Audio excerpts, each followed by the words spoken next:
sebelum tu cikgu nak tanya korang, apa yang korang faham tentang kita belajar hari ni? Pengajaran kita ni apa yang korang faham?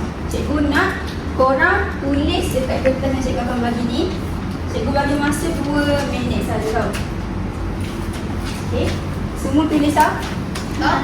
Cikgu bagi masa 2 minit dan korang kena bersedialah, tapi cikgu akan okay.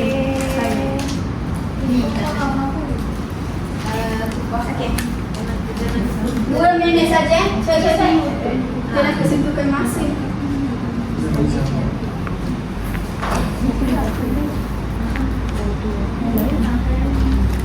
Syed, apa yang korang faham tentang pengajaran yang cikgu ajar hari ni? Cikgu dah siap. Dah siap? Saya pun dah siap. Masa sudah pun tamat. Sekarang cikgu nak 3 orang. Siapa nak volunteer untuk bagi jawapan pada cikgu? Saya. Okay, awak dulu. Okey. Yang saya tulis cikgu. Ya, betul.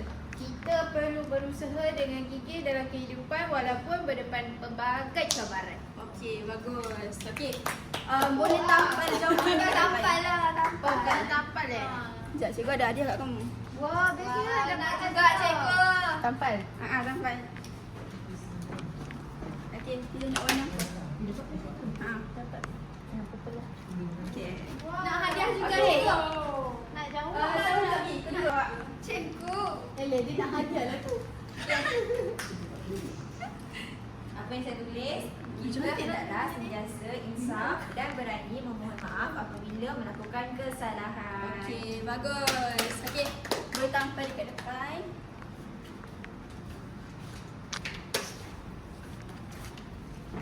Wow.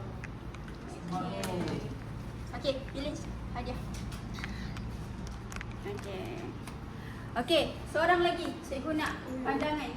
Najah. Ada ke? Okey. Cerpen ni ajar kita untuk menghargai jasa orang tua dengan warisan kita. Okey, faham. Okey. Tampal kat Cute. depan. Kau pijak. Cikgu saya pijak botol air. Ini mudah cikgu tu kena atas. Atas. Jangan nak kotor. Nak warna ni cikgu. Pinky. Selanjutnya, cikgu pula akan bagi soalan dekat korang. Okey, nak bagi jawapan. Salah. Tersasul. Okey, soalan pertama. Tengok sini. Cikgu bagi 2 soalan. Korang kena jawab dalam masa 2 minit saja. Okey? Okey. Tengok betul soalan ni. Mengapa? Sini lah sikit. Patutlah. Faham ke? Faham. Okey. Ni soalan 1 dan soalan 2. Macam mana? Saya tanya Dekat dalam kertas yang cikgu bagi tadi. Cikgu, Nombor 1 tu dia nak tetap Satu apa pandang So saya. dia nak Faizah tu Faizah tak suka pekerjaan. Kenapa Faiza ni? Faizah tak tu menantu dia. Dia mula dia tak suka dekat Bayas. Oh, Saya nak jawab. Saya nak jawab dia nak jawab ni. Okey. Bagi tak ada orang jawab. Okey, soalan cikgu tu pada pandangan anda mengapa Faizah pada mulanya tidak suka pekerjaan Pak Yasir sebagai dalang? Jawapan saya sebab Faizah ni dia fikir pekerjaan dalang ni membuang masa je, sia-sia je semua perkara tu. Lepas tu wayang ni tak membawa manfaat kepada kita. Bagus. Okey, tetap boleh sampai. Yang cikgu. Yeah. Pandai dia budak lelaki kita tu. Pandai. Saya. Ada tanda apa? Nak tak payah dia perasan. Saya nak warna purple lah. Sibuk je. Okey.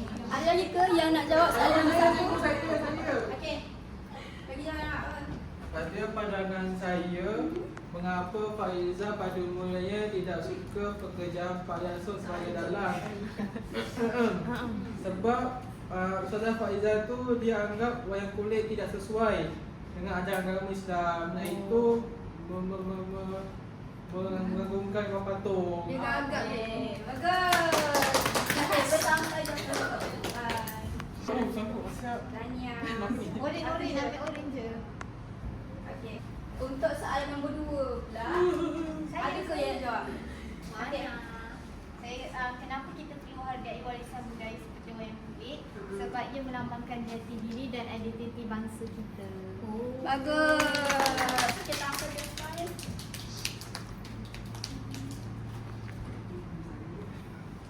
Okey, ada. Terima kasih cikgu. Ada lagi ke? Saya. Jawapan saya kerana warisan budaya mengandungi nilai dan pengajaran hidup. Tu je. Tu je. Okey. Gambar cikgu. Terima kasih cikgu. Cikgu rasa itu saja. Sebelum tu, cikgu ada sediakan raya kepada sekolah kat korang. Wah, Kena banyaknya. siapkan Terima Minggu kasih depan cikgu. saya kutip. Ini nak hantar ni tu. Minggu depan. Bahan ayam Okey. ke? Sila buat ulang kaji juga sebab minggu depan cikgu akan ajar cerpen baru. Dan dia ni berkait rapat jugalah dengan cerpen ni. Nilai dia hampir sama. So cikgu nak Terima kasih cikgu. Nanti cikgu. sila buat ulang kaji. Minggu depan kita akan belajar cerpen baru. Yeay. Nilai yang hampir sama. Okey? Jadi itu sajalah cikgu rasa untuk hari ni. Kita jumpa minggu depan. Bye-bye.